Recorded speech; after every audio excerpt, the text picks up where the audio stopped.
Spice money की CMS यानी कि कैश कलेक्शन सर्विस की ट्रेनिंग में आपका स्वागत है। इस ट्रेनिंग में आप सीखेंगे सीएमएस यानी कि कैश कलेक्शन सर्विस के बारे में, इस सर्विस का कैसे इस्तेमाल किया जाता है, साथ ही कैश कलेक्शन सर्विस का इस्तेमाल करते वक्त कुछ ध्यान रखने योग्य बातें। सबसे पहले जानते हैं सीएमएस यानी कि कैश कलेक्शन सर्विस के बारे में। स्पाइस मनी के साथ बने insurance, finance, micro finance institutes के कैश कलेक्शन केंद्र और साथ ही कमाए आकर्षक कमीशन। इस सर्विस के इस्तेमाल से स्पाइस मनी के प्लेटफॉर्म का उपयोग कर selected insurance, finance, micro finance institutes द्वारा लोगों को दिए गए लोन की रीपेमेंट कैश यानी कि नकद राशि द्वारा करवा सकते हैं। इस सर्विसेज का इस्तेमाल कर जो भी कैश आपके पास आएगा, आप उसको मिनी मैजिक यानी कि एमएटीएम या एपीएस जैसी सर्विसेज में इस्तेमाल कर सकते हैं। यानी कि जो भी ग्राहक आपके पास कैश विड्रॉल करवाने आया है, आप उसे वह दे सकते हैं। इस सुविधा का इस्तेमाल कर अधिकारी को बैंक जाके कैश निकालने की असुविधा भी नहीं होगी व साथ ही टीडीएस शुल्क में भी मुक्ति मिलेगी।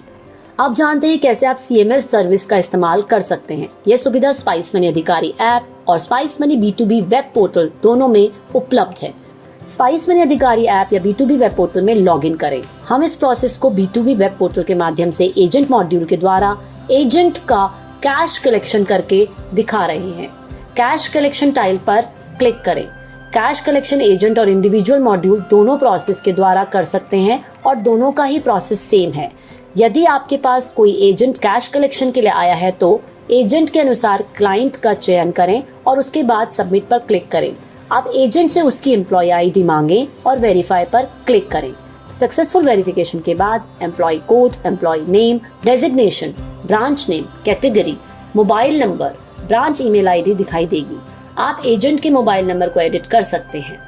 एजेंट जितना कैश डिपॉजिट करना चाहता है उसको एंटर करें व टर्म्स एंड कंडीशन को टिक करके सबमिट पर क्लिक करें। अब एजेंट के पास एक मैसेज आएगा जिसमें ओटीपी व ट्रांजैक्टेड अमाउंट की डिटेल्स होंगी।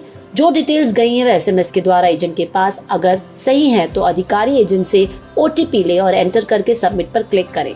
इसके बाद राशि आपके स्पाइस मनी वॉलेट से चयनित एजेंसी में ट्रांसफर कर दी जाएगी।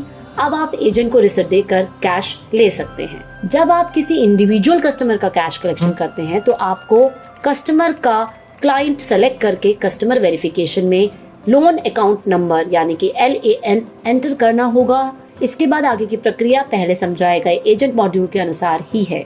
आइए जानते हैं कैश कलेक्शन सर्विस का इस्तेमाल करते वक्त किन किन बातों का ध्यान रखना चाहिए। कैश कलेक्शन सर्विस का इस्तेमाल करते वक्त ग्राहक या एजेंट की सही डिटेल्स एंटर करें। कैश कलेक्शन ट्रांजैक्शन होने के बाद ग्राहक या एजेंट को हमेशा सिस्टम जनरेटेड रिसीट जरूर दें। सुनिश्चित करें कि कैश कलेक्शन सर्विस का इस्तेमाल करते समय आपके अधिकारी वॉलेट में निर्धारित राशि हो। कैश कलेक्शन ट्रांजैक्शन करने से पहले ग्राहक या क्लाइंट की डिटेल्स क्रॉस चेक जरूर करें। कैश कलेक्शन करते वक्त अधिकारी अपने ग्राहक या एजेंट से कोई भी अतिरिक्त शुल्क ना ले। धन्यवाद।